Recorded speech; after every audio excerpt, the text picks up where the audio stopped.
Morning, आदाब। कैसे हो प्यारे दोस्तों? I hope that all are fine. So welcome to DSP Academy of Current Affair guys. DSP Academy of Current Affairs के इस प्लेटफॉर्म पे आपका बहुत बहुत स्वागत है गाइस।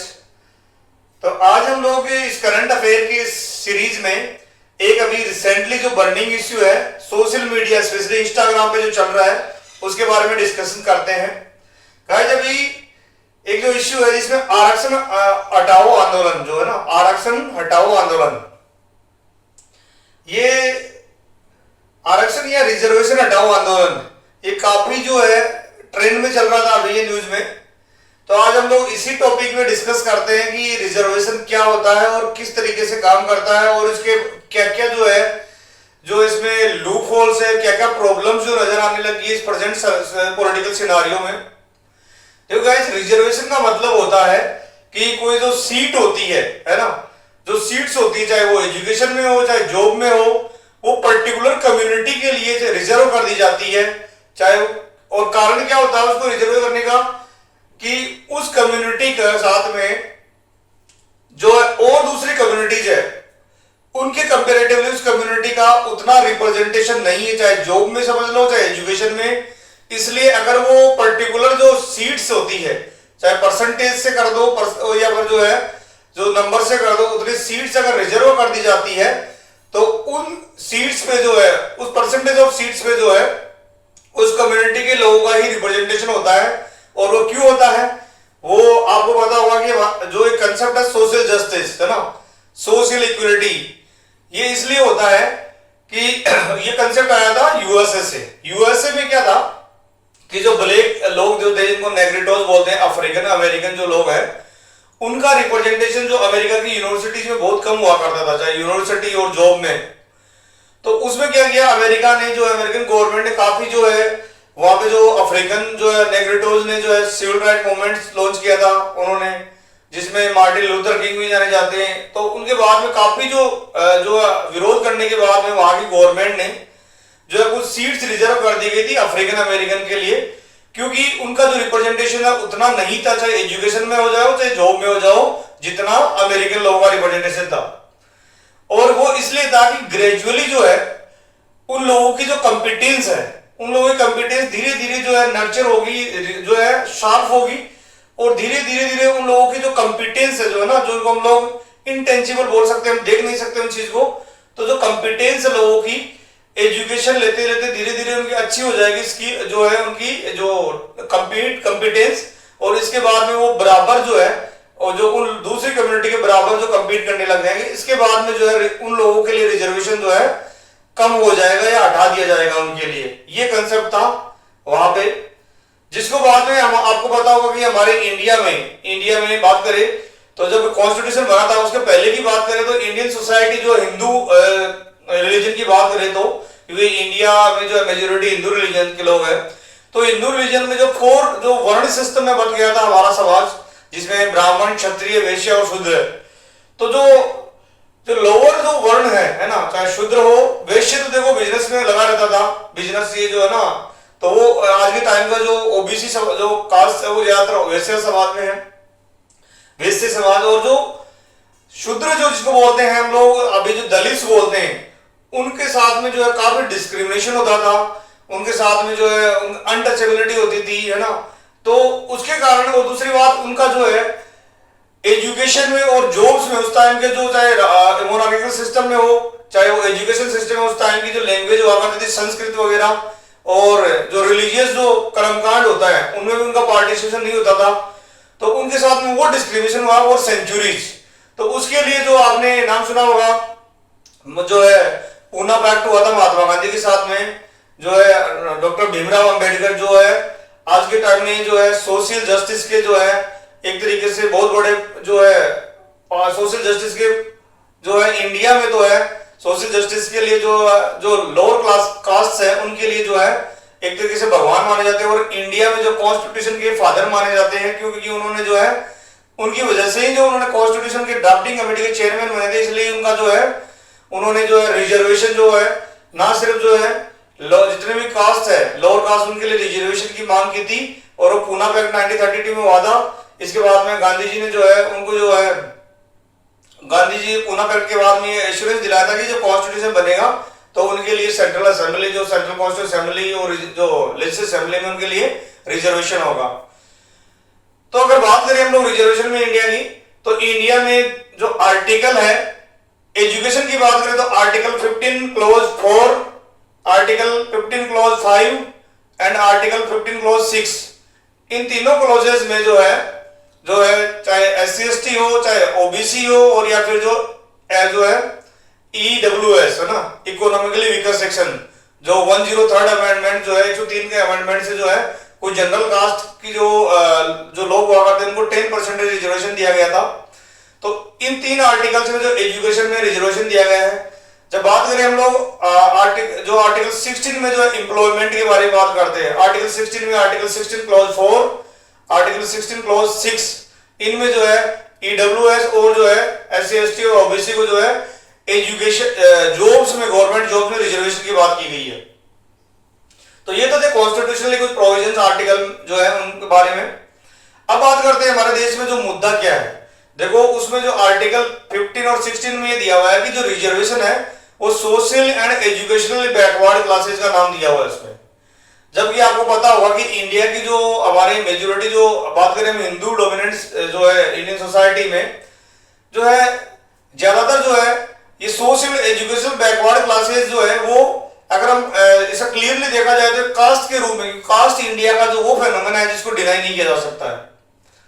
तो कास्ट जो है उसको डायरेक्टली जो है कॉन्स्टिट्यूशन में नहीं डाला गया है, लेकिन जो सीधी सीधी बात है कि बहुत सारी जो कास्ट है, कास्ट को जो रिजर्वेशन दिया हुआ है, क्योंकि हमारे यहाँ पे जो इंडिया की जो वर्ण बेस्ड सोसाइटी थी वो कास्ट में बटी हुई थी, और अभी भी जो है बहुत सारी कास्ट में है। ऐसा माना जाए कि 1931 में इंडिया में 4147 कास्ट थी, जो अभी लेटेस्ट में 2011 का सोशियो इकोनॉमिक कास्ट सेंसस हुआ था, उस टाइम पे जो है मनमोहन सिंह की गवर्नमेंट थी, यूपीए गवर्नमेंट, उस टाइम पे ऐसा बोला गया था कि 46 लाख कास्ट था इंडिया में।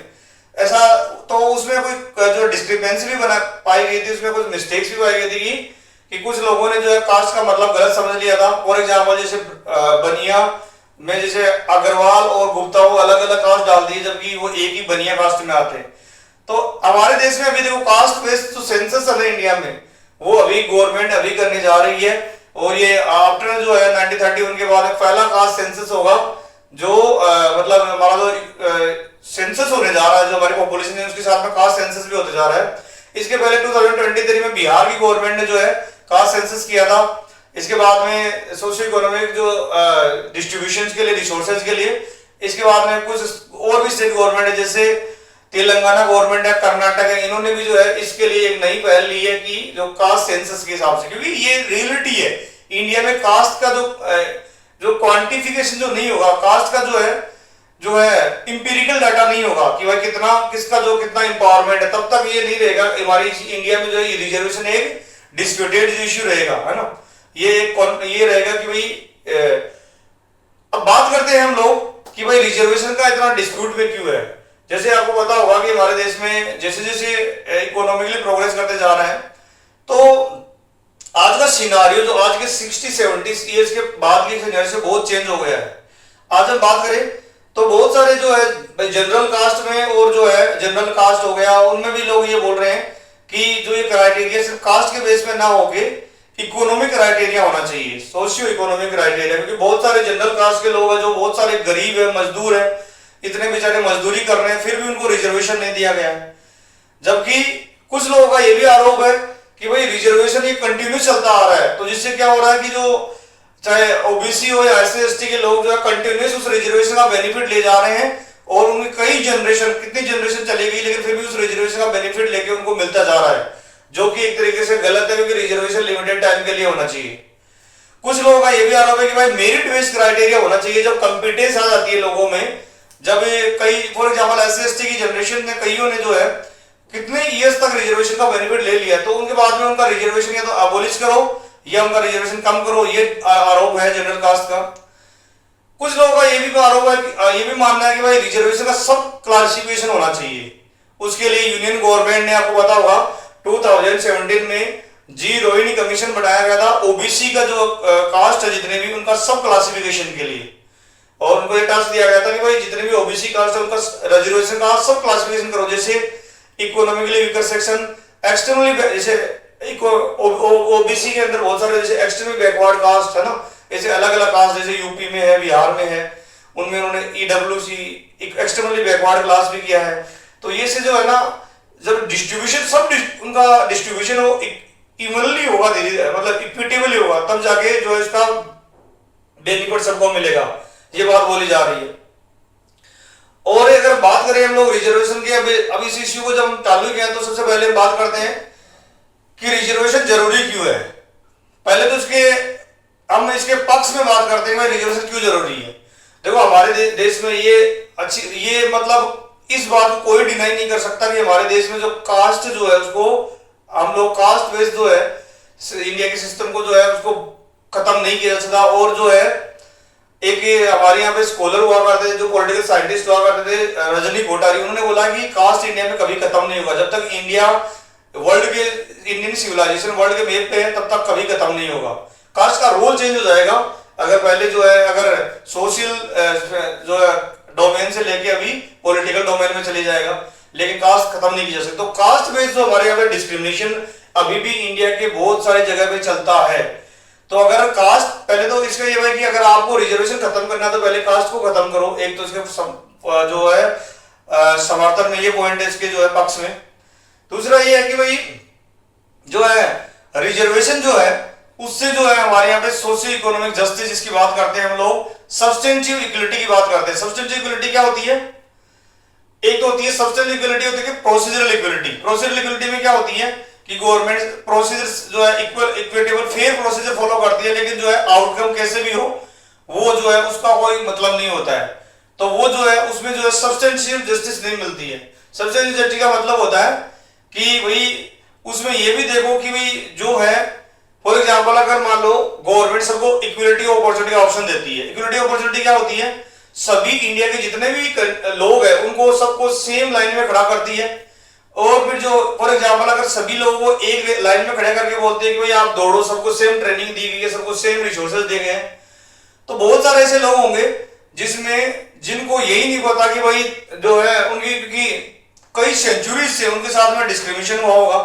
तो वो लोग जैसे फॉर एग्जांपल मैं एक एग्जांपल देता हूं, जैसे फॉर एग्जांपल अगर कोई दिव्यांग है, कोई है ना जो विकलांग है, उसको भी बोले कि आप दौड़ो तो कैसे दौड़ेगा?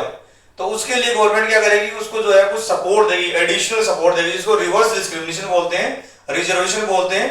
कि भाई आपको जो है ना आपको छूट दे दी गई इस दौड़ में, भाई इतनी परसेंटेज आपको इतना ही दौड़ना है। जैसे किसी को 500 मीटर दौड़ना तो आपको जो है 200 मीटर ही दौड़ना उतने टाइम में, है ना। तो ये क्या हो गया, रिवर्स डिस्क्रिमिनेशन उसके लिए, उस पर्सन के लिए। और वो इसलिए होता है कि इक्वलिटी अपॉर्चुनिटी मिलने के बाद में भी सबको, बहुत सारे लोग ऐसे हैं जिनको जो है जिनका कॉम्पिटेंस लेवल वो नहीं आ पाता जितना जो है दूसरे लोगों का आता है। वो चाहे कोई भी फैक्टर हो, चाहे उनके साथ में शुरू में डिस्क्रिमिनेशन हो। अगर मैं बात करूं हमारे देश में, अगर मान लो किसी पढ़े लिखे जो है इंडिया में जनरल कास्ट या अपर कास्ट का पर्सन जो है वो अगर कोई एग्जाम में बैठता है, और एक जो कौन सा बैठता है जो ट्राइबल्स में, चाहे भील हो, गोंड हो, कोई भी हो, उनको यही नहीं पता कि भाई एजुकेशन में होता क्या, एजुकेशन क्या होती है, तो वो लोग कहाँ आगे जाएंगे? उनके लिए जो है, और वो जो है उनकी सीट जो है उन पे दूसरे चले जाएंगे। इसलिए इसके जो है सपोर्ट को तो ये मानते हैं कि भाई कॉम्पिटेंस लेवल उनका वो नहीं आया है, और डिस्क्रिमिनेशन होता है हमारे यहाँ पे अभी भी। जो है काफी रिलेटिव में देखोगे तो इंडिया में, थ्रू आउट इंडिया में बहुत सारे जो इंपेरिकल एविडेंस मिलते हैं कि जो है भाई जो है अनटचेबिलिटी वाले इशू चलते रहते हैं, डिस्क्रिमिनेशन होता है, अपर कास्ट और लोअर कास्ट दोनों के बीच जो करते हैं चलता रहता है। और तो पहला तो ये इशू है।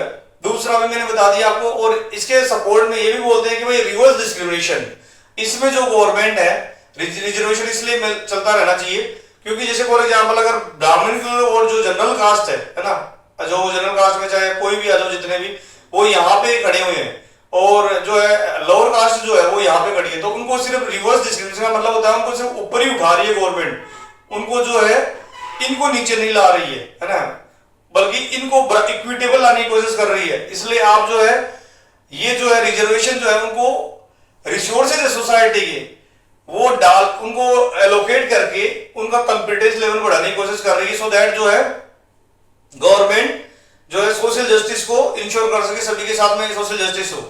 जितने भी हमारे रिसोर्सेज है ना गवर्नमेंट के, उनको सोसाइटी में इस तरीके से डिस्ट्रीब्यूट करती है कि जो है जो उन लोगों के लिए, जैसे फॉर एग्जाम्पल मैं दूसरा एग्जाम्पल रिजर्वेशन के अलावा हमारे यहाँ पे जैसे जो गरीब बीपीएल लोग जो है ना, उनके लिए जो है छात्रवृत्ति स्कॉलरशिप है, पेंशन स्कीम्स है ना, वो क्यों डालती है स्कॉलरशिप वगैरह, पेंशन स्कीम्स और बहुत सारे स्किल डेवलपमेंट जो है स्कीम्स है, वो क्यों है? क्योंकि उन लोगों का कॉम्पिटेंस जो है इक्विटेबल कर सके जो जनरल के बराबर। तो ये तो उसके सपोर्ट में कुछ आर्गुमेंट है कि भाई जो है अभी भी ये चलते रहना चाहिए।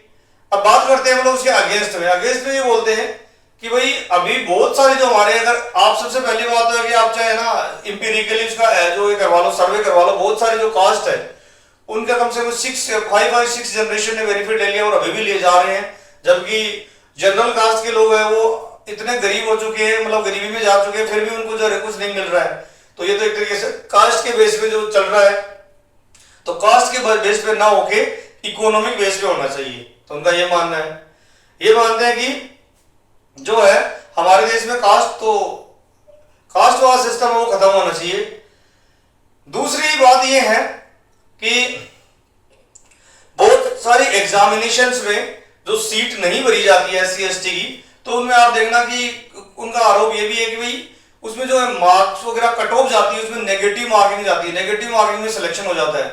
तो और जो कईयों के जो है बहुत अच्छे मार्क्स आने के बाद भी सिलेक्शन नहीं होता है जनरल वालों का।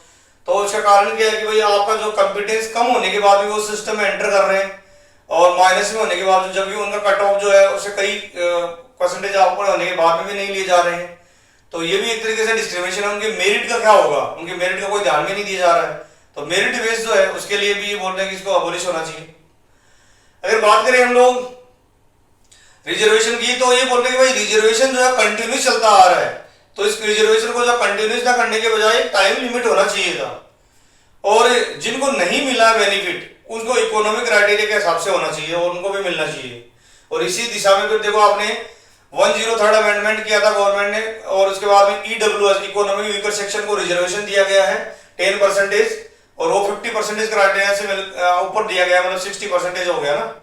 49.5% तो पहले था इनको OBC SC ST, OBC को कितना दिया 27%, SC को 15% और ST को दिया 7.5%, तो टोटल मिला के 50 पर हो गया, 49.5 हो गया, और उसमें 10% और जोड़ देते तो 59.5 हो गया। तो ये रिजर्वेशन जो है वो हमारे देश में इतना है, और बाकी सीट के ओपन में जो है जो कम्पीट करते हैं। अब बात करें हम लोग हमारे सुप्रीम कोर्ट के कुछ जजमेंट्स की, कुछ कमिटीज की। सुप्रीम कोर्ट का अभी जजमेंट आया था कि भाई ना सिर्फ आपको पता होगा इंदिरा जो है हमारे देश में रिजर्वेशन लाया गया था, वो एक बीपी मंडल कमीशन बनाया गया था 1979 में जब मोरारजी देसाई की सरकार थी।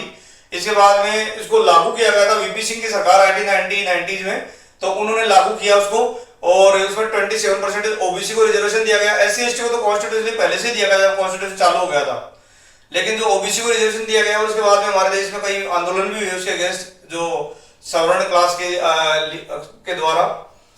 तो जो रिजर्वेशन था उसमें बाद में 1992 में केस आया था Indira Sahni versus union of India. उसमें बोला गया कि ओबीसी में जो क्रीमी और नॉन क्रीमी लेयर होगी है ना, क्रीमी लेयर का मतलब कि 8 लाख से इनकम जो जिनकी ज्यादा है वो क्रीमी लेयर में होंगे, और जिससे कम है वो जो है कम है उनकी नॉन क्रीमी लेयर में होंगे। तो नॉन क्रीमी लेयर को रिजर्वेशन मिलेगा और क्रीमी लेयर को नहीं मिलेगा। क्रीमी लेयर में जो कैटेगरी A और B के जो एम्प्लॉय भी आते हैं, प्रेसिडेंट, गवर्नर है ना, लेकिन जो है इसमें जो है ज्यादातर इनकम को क्राइटेरिया दिया गया, प्रेफरेंस दिया गई 8 लाख का जो इनकम का क्राइटेरिया, और वो भी पेरेंटल की इनकम, खुद की नहीं पेरेंट की इनकम है ना, उसके बेस पे जो है क्रीमी और नॉन क्रीमी होगा। तो अभी रिसेंटली जो है 2024 में एक जजमेंट आया था जो है दविंदर सिंह वर्सेस यूनियन जो है स्टेट ऑफ पंजाब। उसमें जो है 7 जजेस की बेंच ने बोला कि जैसे जनरल को जो जैसे ओबीसी को सब कैटेगराइज किया गया है, वैसे ही जो है SC ST का भी कैटेगराइजेशन सब कैटेगराइजेशन होना चाहिए, क्योंकि बहुत सारी जैसे SC ST के अंदर कास्ट जिन्होंने बेनिफिट ले लिया रिजर्वेशन का, लेकिन जो बहुत सारी ऐसी सब कास्ट है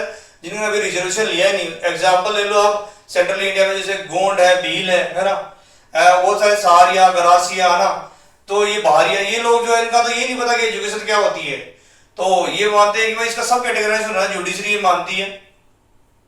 जिसके बाद में इसका विरोध भी हुआ था कि भाई जो होमोजेनियस है SC ST का जो है जो ये इसमें कास्ट के बेस पे नहीं होना चाहिए, बल्कि जो SC ST के सभी के साथ में जो है डिस्क्रिमिनेशन होता था, इसलिए जो है ये हेट्रोजेनियसली जो है बिहेव ना करके होमोजेनियसली बिहेव किया जाए, इसलिए इसका सब कैटेगराइजेशन नहीं होना चाहिए।